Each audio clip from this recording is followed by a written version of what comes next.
Dalagaan kiyya akkaataa dubbiitiif yoogaa nama leenjisuudha. Maqaan kiyya Chandraa Kumar jedhama. Akka molteeriyyaa kiyya jaalatamaa Zaakir Naayik waan tokko qofa gaafatu barbaada. Ani hordofaa amantii Hinduuti. Amantiilee hundaaf kabajaa qaba. Akkasumas abbaa kiyyarraa wantoota gaggaarii Islaamummaa fi Kiristaanummaa keessatti argaman dhaaleera. Sirraa waan tokko hubatuu barbaada.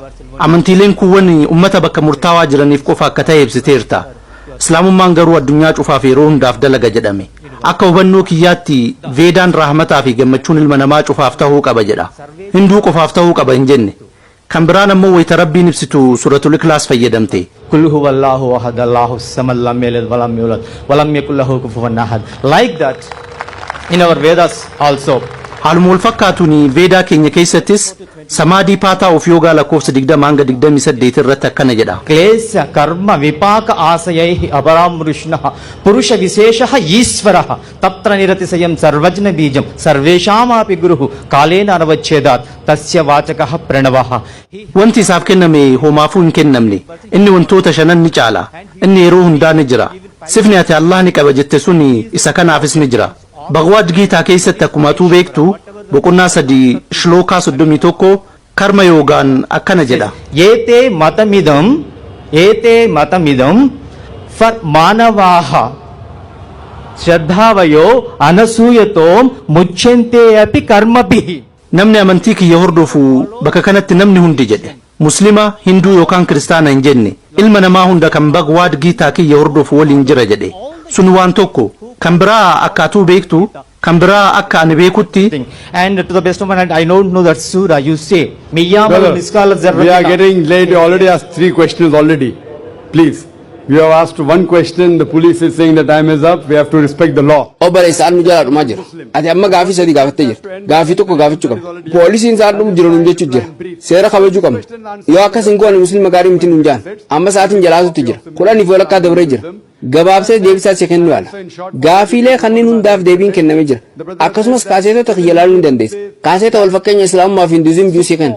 Ammaaf gabaabsee deebii si kenna. Dabalataaf kaaseeta kiyya ilaaluu dandeessa. Hinduuzimiin nama hundaaf rahmata kennaa jira. Obboleessa akkuma dura jeen kitaabni amantii amma dura dhufe hundi yeroo san qofaaf dhufe jee dubbadhee jira. Namoota yeroo san jiraniif buufame. Kanaafuu rahmanni namoota hunda yeroo san jiraniif jechuudha. Waan itti fufaadhaa miti. Osoo akkas ta'uu baate silaa kitaabban hinduu keessanii rishiin biraa kan dhufuutu jira jaanii hin barsiisan ture. Wanti hundi Veedaa keessatti ibsamee yoo jiraate Veedaan maaliif antim rishiin biraa ni dhufa jee barsiise. Maal godhuuf dhufe? Kun wanti nu mirkaneessu Veedaan waan garii ilma namaaf dubbachuu isaati. Garuu yeroo san qofaaf ilma namaa hundaaf yeroo hundaaf hin jenne. Kanaafuu kitaabban amantii hundi wayita antim rishiin biraa dhufuuf deema jaan inni dhufuuf jiru sun waan haaraa yoo barsiise jechuu isaaniiti. Quraanni Nabi Muhammad sallallahu alaihi wasallam ergamaa xumuraati jee barsiise. Isa booda namni dhufu hin jiru.